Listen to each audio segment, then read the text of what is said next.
why your body is the first thing that gets neglected when things get hard, and why that is backwards. I'm going to talk to you about that today. Let's jump into it. A few years ago, I moved back from playing an elite level of rugby over in France. And when I landed back, I didn't know what I was going to do with my life. And it's a very overwhelming feeling, especially when you're like 23. You don't have that much life experience. But it's a pattern that I see play out for a lot of people, and maybe you've experienced this as well.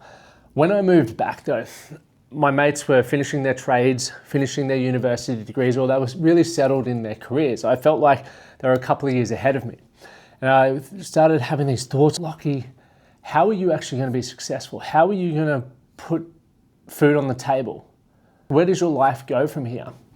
And that was a hard thing to deal with. That was a hard thing to comprehend.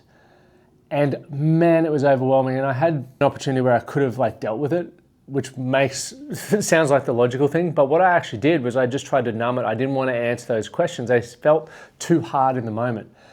And what the ripple effect of that was, started partying more, started drinking more from multiple days a week. And because of that, I wasn't looking after my body. I'd stopped training. I'd train a couple of times a week rather than daily. I wasn't looking after my mind and my body. And what I realized was that your body is the vehicle. Everything in my life was falling off a cliff at that time compared to where it had been. I was feeling and experiencing mood swings. The way that I felt in my body, I just felt sluggish all the time. When I'd walk past the mirror, I wasn't proud of what I saw back in the mirror, so I just kept this negative feedback loop. And maybe you have experienced something like that as well in your own life, where when the pressure mounts or things get hard, the first thing you sacrifice is the things that make your body a better vehicle, right? To drive you through the challenging times, to drive you through the hard times.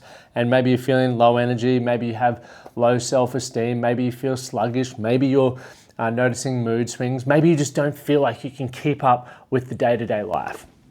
And it's why I designed the Strong Body Dashboard, which I'll talk to you about in a moment.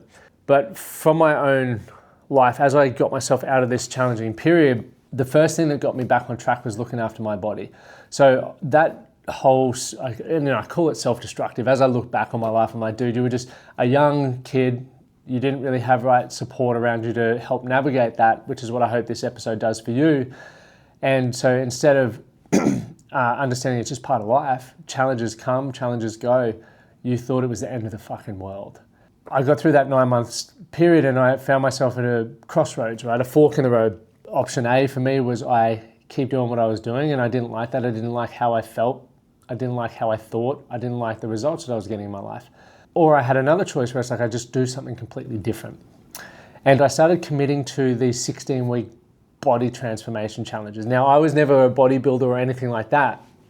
The reason why it appealed to me was because it would be something that I could focus on getting myself back in shape. I had purpose, which was just making sure I followed the program and getting myself as fit as possible. And the underlying thing that I didn't realize came from that was I had an excuse. And I know we say excuses are bad, but there's a point in life, I think, where when you lack self-esteem or you don't have the confidence to enforce boundaries or stand up for yourself, you need to have excuses to do the things you don't want to do, just like we do have excuses to do the things we know we should be doing. So when people would ask me to come out and party or go for a couple of beers, it was so easy for me to turn them and say, hey, I can't at the moment, I'm 9 weeks into this body transformation challenge, there's a reward at the end of it, and I just really want to give myself the best chance to do that. And I did that for around 7 different challenges. And during that 7 different challenges, not only did I still have the purpose and focus, but who I became changed. I started seeing value in exercising. I started noticing my mood became more controlled. I started being very proud of what I saw in the mirror. And that then rippled into all other areas of my life. You tell me this, if you walk into a room and you know you've been doing the work and you're comfortable in your body, you feel strong, you look good, that is why it's such an important thing that whenever people are dealing with hardship or adversity or hard things, they sacrifice their health. I'm like, no. You need your health and your body more than ever because it is going to carry you through this tough time. If you don't have a strong body through a tough time, you will fall and crumble a lot sooner. So the Strong Body Dashboard, I started thinking, well, how do I quantify this? Because not everyone wants to be an athlete. And this isn't about being an athlete. This is about looking at a few simple markers that you can track that are going to help you understand what that looks like for you. And so pillar one in the core four that I work with my clients, and we're about to launch in a group program, is strong body. And a strong body for me and what helps me achieve my objectives may be different to you. And the cool thing about that is like, awesome, well, you get to decide what a strong body looks like in this season, meaning like this period right now, because that may be different for when you're 10 years down the track. And so you're in constant control, but it also means you need to constantly be tracking it and going, is who I am right now, or is how my body's moving right now allowing me to reach my full capacity in other areas? And it's a yes or no answer. And if it's a yes, keep doing what you're doing. If it's a no, let's start digging a little bit deeper and find out what you need to improve. But for me, I get all of my clients to use a Whoop. And if you used a Whoop, you know what it's all about. But the great thing about a Whoop is it gives you the data, and it's not so much, wearables, it's debatable how accurate they are. It's more the awareness, because the more you understand certain things and how they deliver outcomes in your life, you can do more of the things that are beneficial and less of the things that aren't, right? And there's a couple of things that we track, and I'll give it very simply.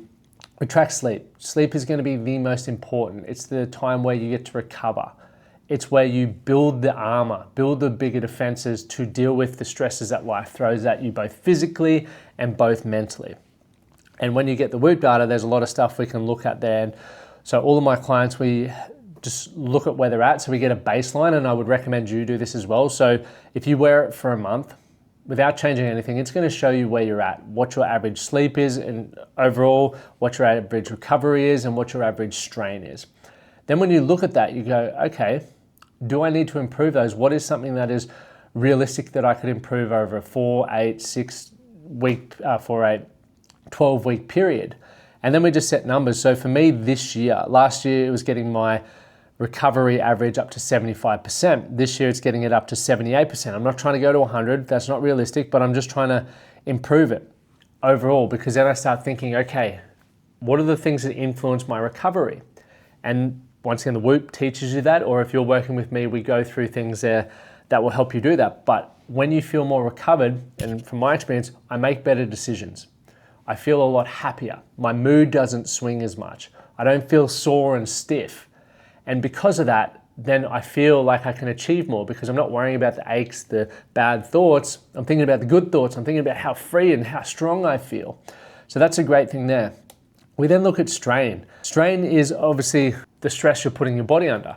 And the cool thing about the Whoop, you wear it all day, so it takes into account whether you're having a good sleep, it takes into account work stresses, it takes into account physical activity stress. And then it gives you a score at the end of the day. And the benefit of that is it can help you see whether you're doing enough to continue to grow your stress capacity. And a lot of people aren't, very sedentary lifestyle, very lazy lifestyles. And so we can do programming around that. Once again, we do for our clients, because I do believe that the body is the vehicle, the mind is the driver, and if we can get your body strong, we can then grow. And we're just constantly getting feedback on those scores there to help know whether the physical plan that we have for you is working, or if it's beneficial for you, or we need to make some tweaks. And over time, you're going to continue to learn and grow. And that's one of the cool things about the Strong Body Dashboard. We use data, we use programming, and then we use obviously personal feedback around how you're feeling to continue to give that. And I know that if you can continue to improve your strong body score, which is the cumulative score of those things that we're tracking and measuring, it's going to then help you have a calmer mind, help you get clearer on your purpose and feel like you can achieve more, and also develop that confident life, which is proof that you are doing what you said you would do to deliver a great life. So those ones to repeat is your sleep, your recovery, and your strain. And within each one, you can get as detailed as you want, or you can just use some snapshots depending on how much or how much you want to see or how little you want to see. Everyone's different there, but that's where you get to personalize it to yourself. So if you aren't having something to track, you're always going off feeling. And sometimes, or a lot of the time, there are variables that influence how we feel that aren't aligned with what the data is telling us. So I think it's very important to look at that. What else do I want to say here? That is about that. And so if you're interested in learning more, you've got two options. One, just go buy yourself a Whoop or some form of wearable. I personally like Whoop. I think the dashboard's phenomenal.